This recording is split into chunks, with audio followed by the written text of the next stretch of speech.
Es una gracia del Señor, una gracia de Mamita María, el poder ir compartiendo con cada uno de ustedes, martes a martes, este hermoso mensaje que es la palabra del Señor. Como dice el salmista, lámpara para mis pasos. El poder estar con ustedes escudriñando las Sagradas Escrituras e ir aprendiendo en cuanto a la vida de Jesús y en cuanto a la gracia y el poder de nuestro Padre, nuestro Creador. Por eso les animo desde ya a que usted allá en casa vaya desempolvando su Biblia, vaya abriendo su Biblia y juntos vayamos revisando aquella historia de salvación que nos muestran las Sagradas Escrituras. Le aseguro que el leer las Sagradas Escrituras le va a cambiar la vida, le va a dar más inteligencia, usted va a ser más inteligente de lo que es, usted va a ser una persona más sabia, ahora va a tener la sabiduría de Dios. Y de hecho, pues el ir conociéndole a nuestro Señor a través de las Sagradas Escrituras nos va regalando más experiencias con Él. Así es que anímese a escudriñar las Sagradas Escrituras, a detenerse en aquellos pasajes en que nos llaman la atención e incluso en aquellos pasajes bíblicos en que parece que el autor no dice nada, como que el texto no nos dice nada, pero si volvemos a reflexionar en aquel pasaje, ese pasaje, por más que parece silencioso, tiene mucho que decir, tiene mucho que hablarnos. Es que así es la palabra del Señor. Ahí es palabra de Dios, cuando nos cuestiona, cuando nos conmueve lo que estamos leyendo y lo relacionamos con nuestra vida. Así, con este pequeño saludo y con esta pequeña invitación a que se interese por las Sagradas Escrituras, iniciamos el programa poniéndonos en la presencia de nuestro Creador. Juntos digamos, en el nombre del Padre, y del Hijo, y del Espíritu Santo. Amén. De ti proviene, Señor, todo lo visible, lo invisible. De ti proviene el aire, de ti proviene el sol, de ti proviene la vida. De ti nos llega la salvación. Por eso, Señor, hoy te alabamos, hoy reconocemos tu grandeza. Para transformar el universo solamente tienes que pronunciar lo que quieres. Para convertir al pecador en un santo, solo tienes que pronunciar lo que quieres. Y todo se renueva. Bien dice tu palabra, regálanos tu Espíritu Santo y renovarás la faz de la tierra. Por eso, Señor, en comunión con toda la audiencia, te pedimos que nos regales de tu Espíritu Santo, para que sea tu Espíritu Santo quien venga y nos renueve, para que sea tu Espíritu Santo quien nos ayude a entender cada pasaje bíblico de la vida de la iglesia, de la vida de Jesús, de la vida de María, de la vida de toda la comunidad entera. Regálanos de tu Espíritu Santo para que sea tu Espíritu luz en nuestra oscuridad, que sea el yugo que nos conduce a la vida de Cristo. Y sobre todo que sea tu Espíritu Santo quien nos revele el rostro de Cristo presente en el pan y en el vino. Amado Dios, regálanos tu Espíritu, tú que no escatimas la misericordia, tú que no escatimas la salvación. Hoy te suplicamos, regálanos de tu Espíritu, y no solamente para nosotros ni para los oyentes, sino para la humanidad entera. En especial en aquellos hermanos que se aferran y nos aferramos a vivir como esclavos del pecado. Hoy, Señor, pasa por nuestras vidas, pasa por la vida del pecador empedernido, restaurando, sanando, limpiando aquellas heridas, quitando aquellos dolores. Limpia la conciencia, Señor, con tu poder. Transfórmanos, llénanos de tu gracia.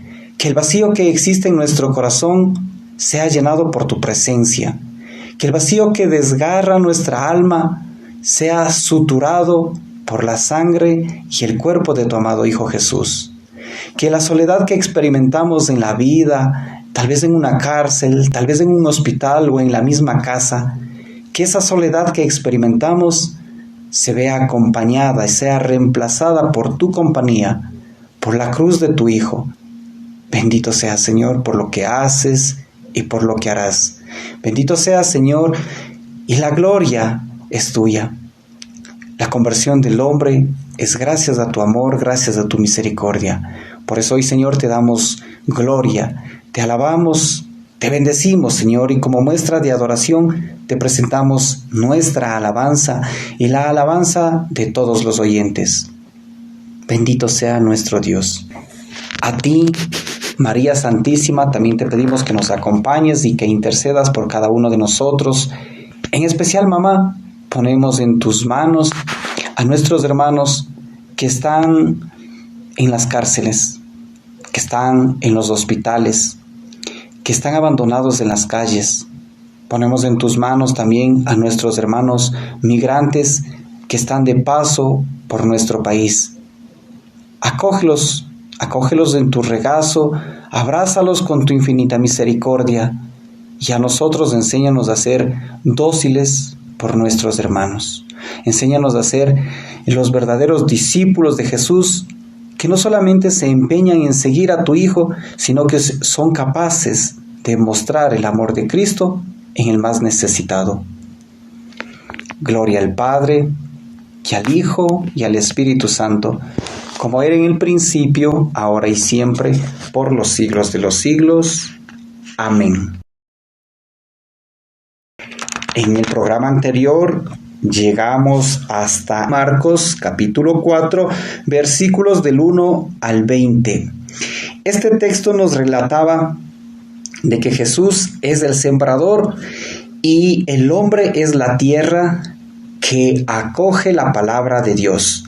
Y finalizaba diciendo que aquel hombre, es decir, aquella tierra buena, aquel corazón bueno que acogiendo la palabra de Dios es capaz de dar fruto, decía el texto, da fruto el 30 por 1, el 70 o el 100 por 1.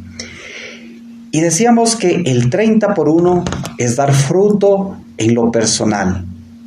El 70 por 1 es dar fruto en la familia. Y el 100 por 1 es dar fruto en la iglesia, en la parroquia, en la vida diaria, en el trabajo, en el lugar donde nosotros nos relacionamos.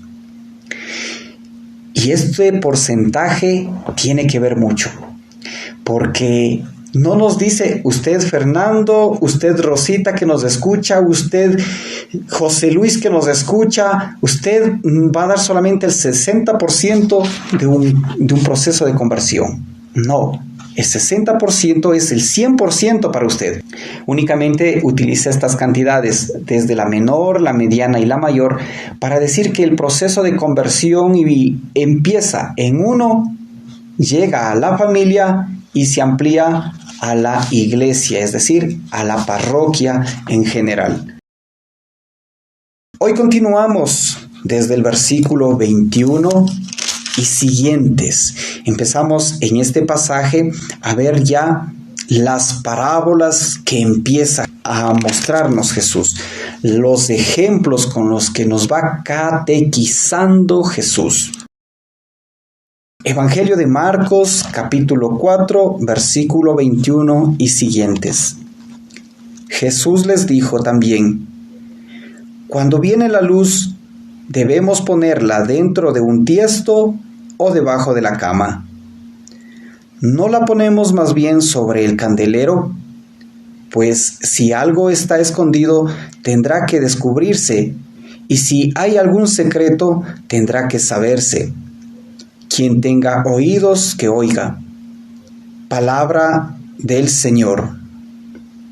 Gloria a ti, Señor Jesús. Este pasaje es cortito. Si usted lo ve, son 3 versículos, pero a la vez es muy profundo. Escuche lo que dice el texto.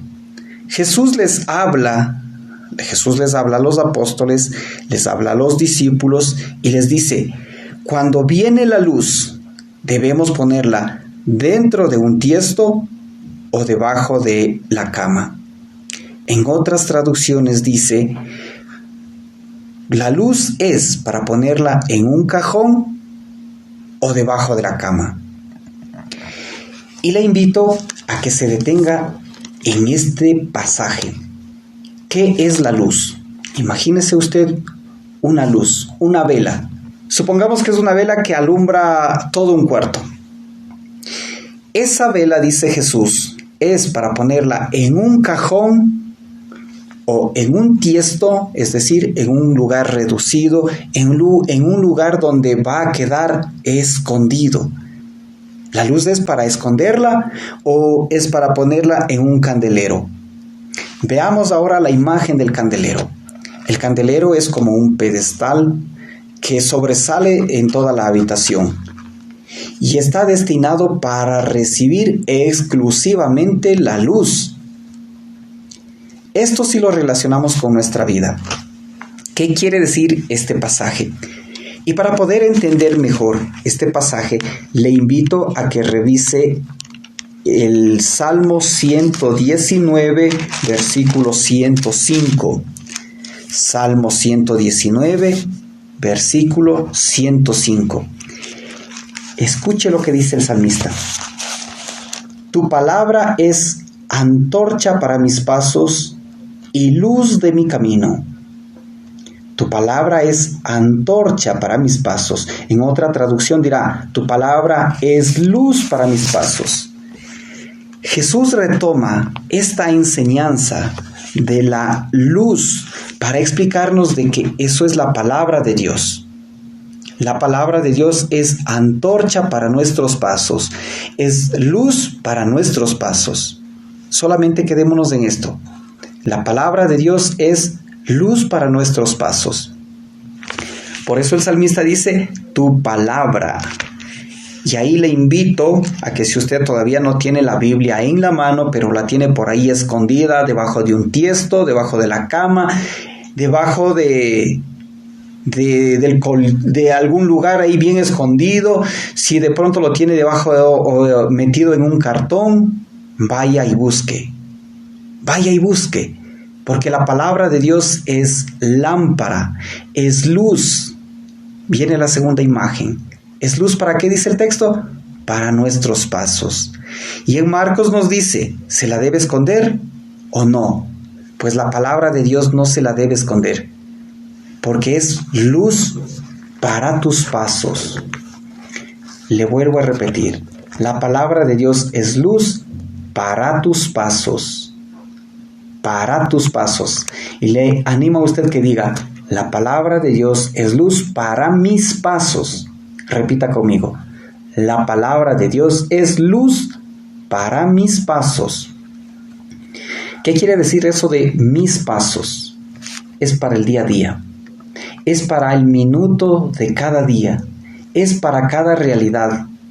Si usted se da cuenta, se despierta en la mañana, el momento de levantarse es un paso. El momento de ducharse, de asearse es otro paso. El preparar el desayuno es otro paso. El salir al trabajo es otro paso.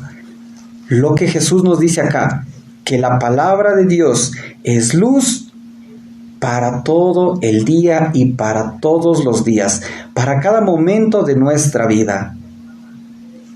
Y viene la tercera imagen que nos muestra el evangelista Marcos. Ahora, sabiendo que la palabra de Dios es para vivirla en nuestra cotidianidad, dice, ¿se debe ponerla escondiendo o se debe ponerla en el candelabro?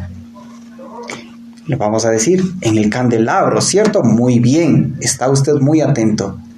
Pero, ¿qué es el candelabro? Decíamos, el candelabro es un pedestal adecuado para recibir la luz. ¿Y cómo le queda a usted el ojo cuando nos damos cuenta que usted es ese pedestal en el que debe brillar la luz de Cristo? Sí, usted, querido oyente, usted, querido hermana, querida hermana, usted, querido hermano que está de pronto en un centro carcelario, usted que está en el hospital, usted que está de pronto enfermo de gravedad. para usted, para mí y para la humanidad entera, Jesús nos dice, eres un pedestal en el que debe o sobre el cual debe brillar la palabra de Dios. La interrogante, ¿usted y yo realmente desempolvamos las Sagradas Escrituras? ¿Realmente meditamos en lo que nos dice un pasaje bíblico? ¿O solamente tenemos la Biblia como exhibición en la sala, como un amuleto de protección? ¿O lo leemos y no le hacemos caso? No meditamos en la palabra, porque si es así, estamos cayendo en esto. Somos el pedestal, somos el candelabro, tenemos la luz, pero lo estamos guardando. No estamos permitiendo que la luz brille en nosotros y que ese brillo sea testimonio para las demás personas. Muy fuerte, ¿cierto? Pero es la realidad. Continuemos, versículo 24 y siguientes. Empieza otra parábola. Les dijo también, presten atención a lo que escuchan. La medida con que ustedes midan se usará para medir lo que reciban, y se les dará mucho más todavía. Sépanlo bien, al que produce se le dará más, y al que no produce, aún lo que tiene se le quitará. En este pasaje, un pasaje cortito que tiene 2 versículos, Jesús nos va a decir, presten atención. La medida con que ustedes midan se usará para medir lo que ustedes van a recibir.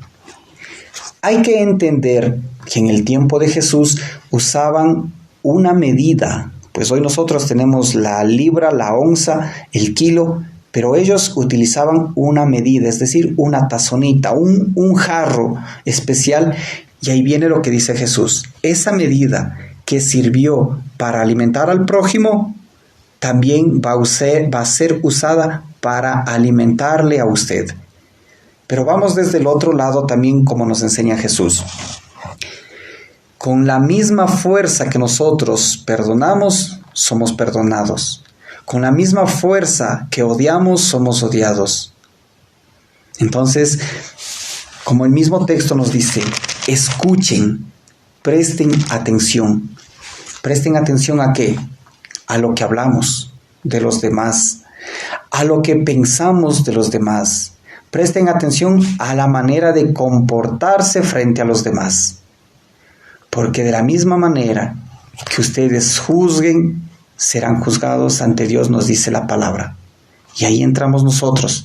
De la misma manera que nosotros criticamos, seremos juzgados por Dios. No con crítica, porque el Señor nos va a decir, muy bien, tú que decías, este hombre vive en pecado de infidelidad, ¿por qué no te escudriñas tú mismo? Tú que juzgabas, tú que llevabas prejuicios contra las demás personas, ¿por qué no te examinaste tu conducta? Es decir, con la misma medida seremos medidos. Volvamos al Evangelio de Marcos, capítulo 4, y continuemos ya por el versículo 26. Jesús dijo además, escuchen esta comparación del reino de Dios. Un hombre echa la semilla en la tierra. Esté dormido o despierto, de noche o de día, la semilla brota de cualquier manera y crece sin que él se dé cuenta. La tierra da fruto por sí misma, primero hierba, luego espiga y por último la espiga bien granada de trigo. Pero cuando el fruto esté maduro, el hombre manda a recogerlo porque ha llegado el tiempo de la cosecha. Veamos lo que nos dice este pasaje bíblico. Jesús nos está diciendo nuevamente, escuchen esta comparación. En en la anterior perícopa o en la anterior parábola, Jesús empieza diciendo, presten atención, es decir, llama la atención. Lo que le está diciendo es, hey, usted, Fernando, usted, Carmen, usted, José Luis, usted, Enrique, póngame atención a lo que dice la palabra. Porque la palabra nos terminaba diciendo que incluso si somos generosos, Dios nos va a proveer más. Pero si somos egoístas, se nos quita. Y ahora Jesús en este pasaje, en el versículo 26, nuevamente empieza diciendo, escuchen esta comparación del reino de Dios. Vaya imaginándose esta historia. El reino de Dios, dice, es como un hombre que echa la semilla. El reino de Dios. Detengámonos ahí. ¿Qué es el reino de Dios? ¿Qué compone el reino de Dios? Y el mismo texto nos va dando la respuesta y dice, es como el hombre que echa la semilla. Digamos entonces que el reino de Dios está compuesto de semillas de paz, semillas de amor, semillas de perdón, semillas de reconciliación, bueno, lógicamente es sinónimo de perdón, semillas de reflexión de la palabra, semillas de confesión de los pecados, semillas de matrimonio sacramental, semillas de comunión sacramental con el cuerpo y la sangre de Cristo. Esto es el reino de Dios. Todo esto compone el reino de Dios. Y ahora dice que el reino de Dios es como el hombre. Fíjese en la imagen del hombre. Un hombre, un agricultor, ha labrado la tierra, la ha regado, tiene tierra húmeda, tiene tierra buena. Y ahí viene la imagen que el reino de Dios es como el hombre. El hombre que va a sembrar, ¿qué hace después de preparar el terreno? Tiene la semilla, pero lo más importante es que tiene la esperanza de que esa semilla va a dar frutos. Eso es lo que nos dice Jesús. Que estas semillas de paz, estas semillas de amor, estas semillas de comunión con su cuerpo y con su sangre, tiene la esperanza de que nosotros vayamos a asimilar lo que recibimos. Vayamos a ser luz de lo que recibimos. Y sobre todo, vayamos a dar fruto de lo que recibimos. La pregunta, usted y yo estamos dando frutos el 30 por 1, el 70 o el 100 por 1, o somos de aquellas personas que recibimos la paz, el amor, recibimos de pronto un don de lenguas, recibimos el don de la predicación, recibimos el don de perdonar y no lo ponemos a trabajar, no damos frutos y nos guardamos para nosotros solos. La palabra nos cuestiona entonces, nos dice, usted que se alimenta de la catequesis, usted que escucha el programa, usted que ha logrado entender algo, lo está aplicando a su vida, lo está compartiendo y está dando testimonio en su familia, lo está compartiendo y dando testimonio en su sociedad, en su parroquia, en su conglomerado social, o lo está guardando. Y el texto continúa. Dice en el versículo 28, la tierra da fruto por sí misma. La tierra da fruto por sí misma. Es decir, el corazón que se alimenta, el ser humano que se alimenta de los dones que Dios le regala, sea que el hombre duerma o esté despierto, esos dones van creciendo de por sí, van transformando al ser humano sin que el ser humano se dé cuenta.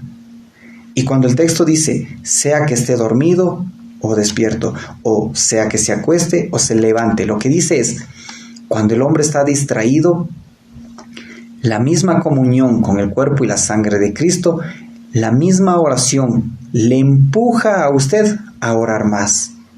Le empuja a usted a comulgar en otra Eucaristía más. Le empuja a usted a escudriñar una vez más las Sagradas Escrituras cuando estamos dormidos. Pero cuando estamos despiertos, es decir, cuando usted está en una vida activa de fe, la palabra de Dios, los dones, las semillas que Dios nos da, nos llevan a vivir otra experiencia más profunda. O puede ser que sea más leve, pero el sentido es que cada experiencia nos ahonda en el conocimiento de Dios.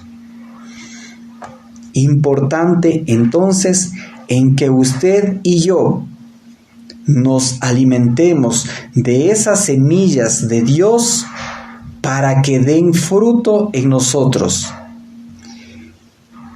Incluso cuando usted y yo estamos equivocados. Incluso cuando usted y yo estamos dormidos. En otro sentido, interpretándolo desde el sentido espiritual, digamos que cuando un hombre que cree en Dios, un hombre que se alimenta del cuerpo y de la sangre de Cristo, aunque peque, es decir, aunque duerma, aunque peque, este hombre buscará el sacramento de la confesión, buscará el sacramento de la Eucaristía. Es decir, de lo que estábamos dormidos nos despierta a una nueva relación y a una nueva experiencia con el Señor. Y finalmente, el versículo 29 dice: pero cuando el fruto esté maduro, el hombre manda a recogerlo porque ha llegado el tiempo de la cosecha. Esa relación con el Señor que empieza con un acto de fe y que se transforma, que toma raíces en Jesús y que toma la forma de un tallo en usted, ahora empieza a dar frutos. El fruto es el tiempo que usted le dedica a Dios. El fruto es las veces que usted comulga con el cuerpo y la sangre de Cristo. El fruto es las veces que usted anuncia el Evangelio de nuestro Dios. Dios viene a cosechar en persona. Y de esta manera le estamos dando gloria a Dios porque sabemos ahora que el Evangelio de Juan nos dice que damos gloria a Dios cuando obedecemos lo que Dios nos ha encomendado, cuando cumplimos lo que Dios nos ha encomendado. Continuemos con el pasaje bíblico de Marcos capítulo 4. Revisemos ahora desde el versículo 30 y siguientes. Y les dijo también: ¿a qué se parece el reino de Dios? ¿Qué comparación podríamos dar de él? Es semejante a una semilla de mostaza. Cuando se la siembra, es la más pequeña de todas las semillas que se echan a la tierra. Pero una vez sembrada, crece y se hace más grande que todas las plantas del huerto. Entonces echa ramas tan grandes que los pájaros del cielo pueden refugiarse bajo su sombra. Jesús usaba muchos ejemplos de este tipo para entregar su enseñanza, adaptándose a la capacidad de la gente. Todo lo decía por medio de ejemplos, pero a sus discípulos se los explicaba todo en privado. Volvamos al versículo 30, donde inicia esta parábola del grano de la mostaza. Dice Jesús que el reino de los cielos, o que al reino de los cielos le da esta comparación, que es como la semilla del grano de mostaza, una semilla tan pequeñita, una semilla casi diminuta, muy pequeña, en comparación de las otras semillas, que al ser depositada en la tierra, dice, crece y se transforma en uno de los árboles o en una de las plantas del huerto, una de las plantas más grandes del huerto. ¿Qué es lo que nos dice acá Jesús?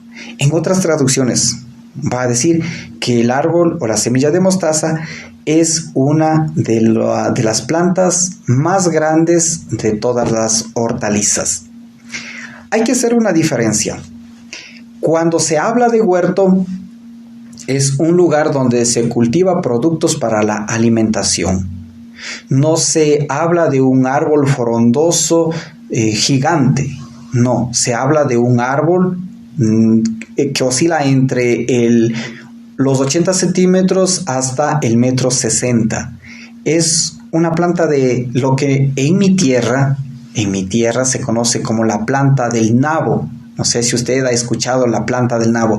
En el campo, allá en mi tierra, yo soy de la provincia del Tungurahua, el cantón Píllaro, y aprovecho el espacio para mandar un fraterno saludo a toda la audiencia que nos sintoniza ya a través de la página web.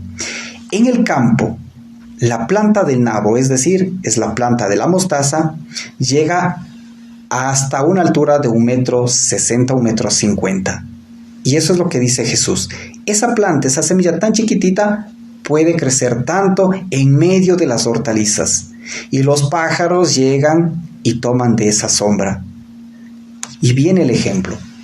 Decíamos hace rato ya, la fe. Pronuncie usted la palabra fe. Pronuncie, querido oyente, la palabra fe. ¿Cuánto se demoró? Ni un segundo. ¿Cuántas letras lleva? 2, la F y la E. Así es el grano de mostaza.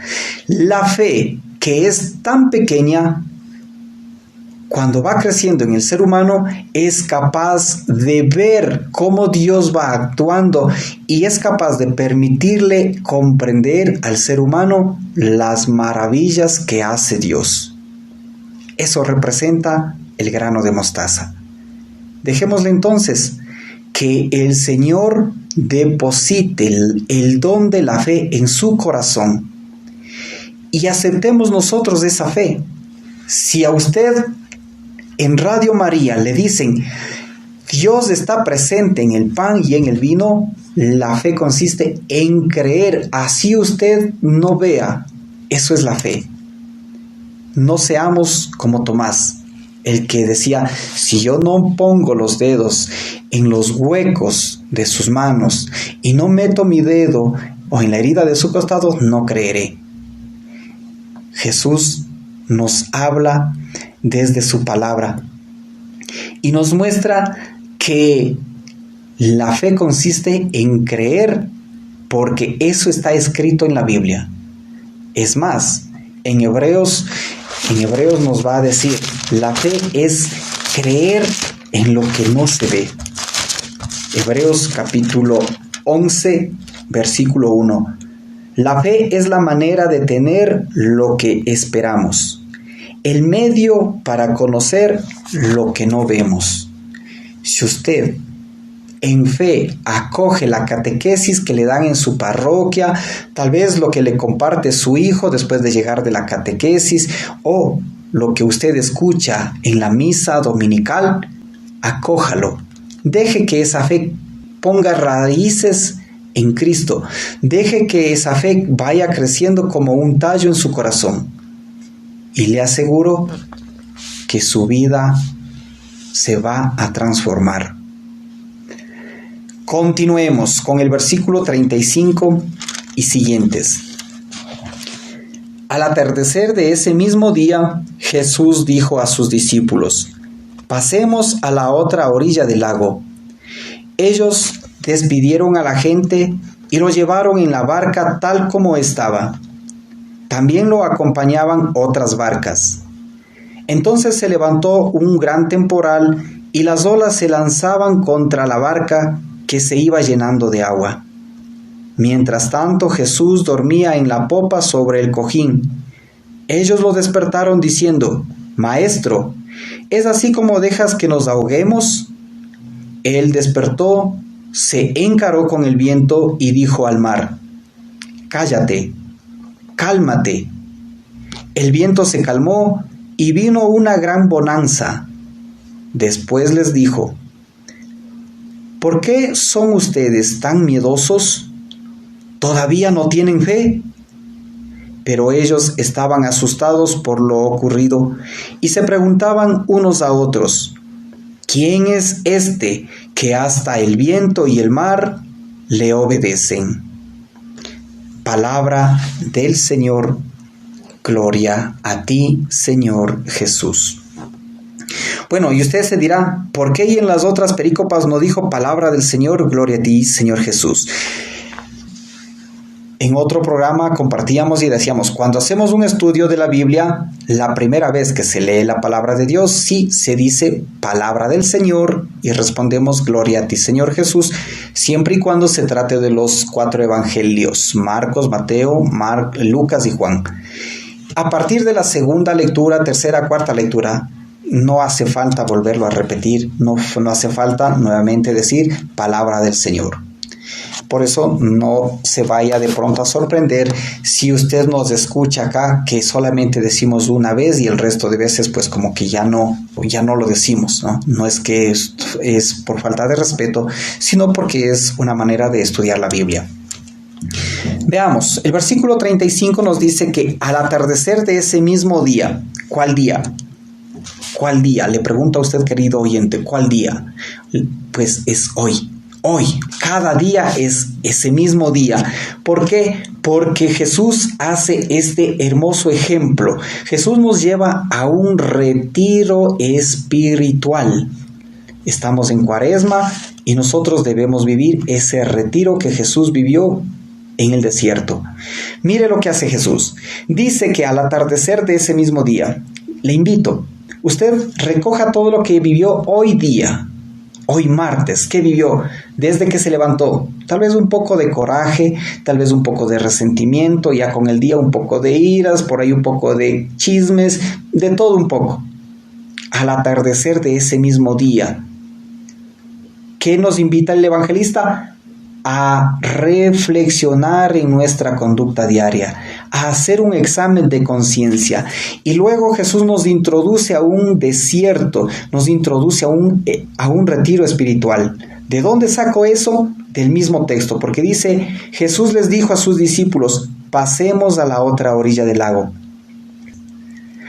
Los lleva a solas para enseñarles, para escucharles, para proclamarles el mensaje de salvación.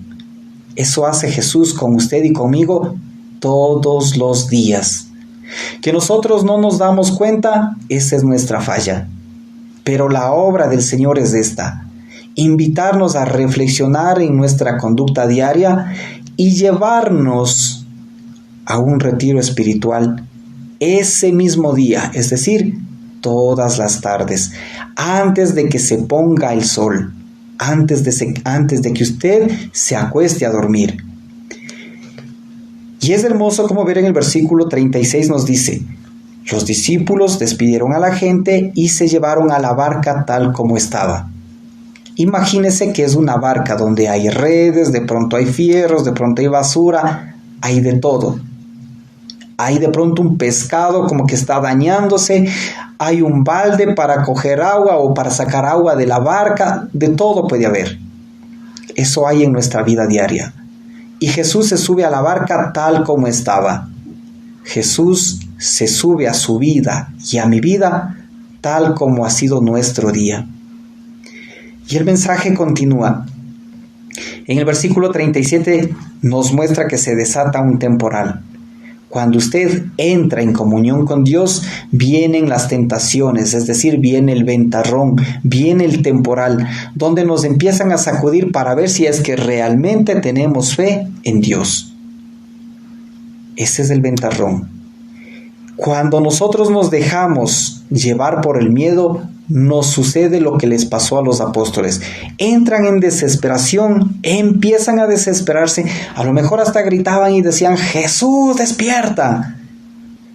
¿Le ha pasado eso a usted en la vida?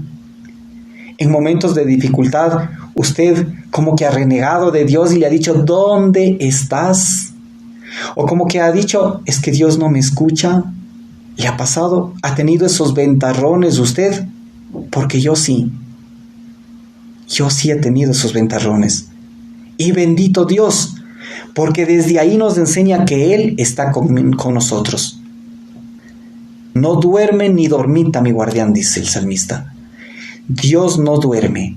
Dios siempre está esperando a que usted reconozca que Dios es todopoderoso, no porque quiera enorgullecerse, sino porque nosotros debemos reconocernos limitados. Y la parte final es mucho más hermosa todavía porque nos va a cuestionar y nos dice, ¿Por qué ustedes tienen miedo? ¿No tienen fe? Y la pregunta para usted y para mí: ¿por qué dudamos de Dios en momentos de dificultad? ¿Acaso no tenemos fe? ¿Acaso no le decimos que Él es nuestro Dios, que Él es nuestro Rey, que Él es nuestro príncipe, que es nuestro amado? Y si usted dice eso de Dios, ¿usted cree que usted siendo el amado y Dios siendo su amado, Él lo va a dejar? Pues no. Nosotros sí, pero Él no.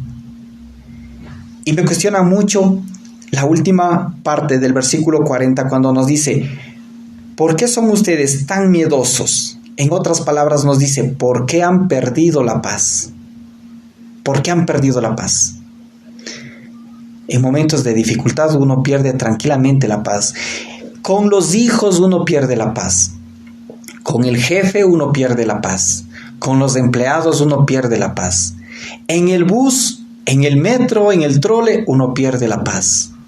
Y ahí Jesús nos dice: ¿por qué son miedosos? ¿Por qué pierden la paz? ¿Qué? ¿No tienen fe?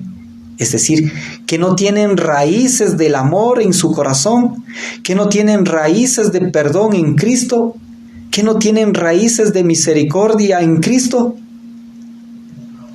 Y nos cuestiona la palabra del Señor. La gente termina asustados por todo lo ocurrido y empiezan a temblar. Esto pasa en nuestra vida. Cuando Dios nos regala una experiencia de su presencia en nuestro corazón, nosotros como que nos asustamos, como que nos rehusamos y resistimos a experimentar el paso de Dios en nuestra vida. Les invito a que terminemos orando, dándole gracias a Dios por su palabra. Bendito y eterno Dios, rico en misericordia, sabio en la manera de guiar al mundo y de construir la fe del hombre. Te alabamos por tu palabra y te damos gracias por tu palabra que nos habla y que nos invita a una conversión. Permite que tu palabra mismo nos revele más de ti y que nosotros podamos aceptar esa invitación al cambio de vida. Gloria al Padre, y al Hijo, y al Espíritu Santo, como era en el principio, ahora y siempre, por los siglos de los siglos. Amén.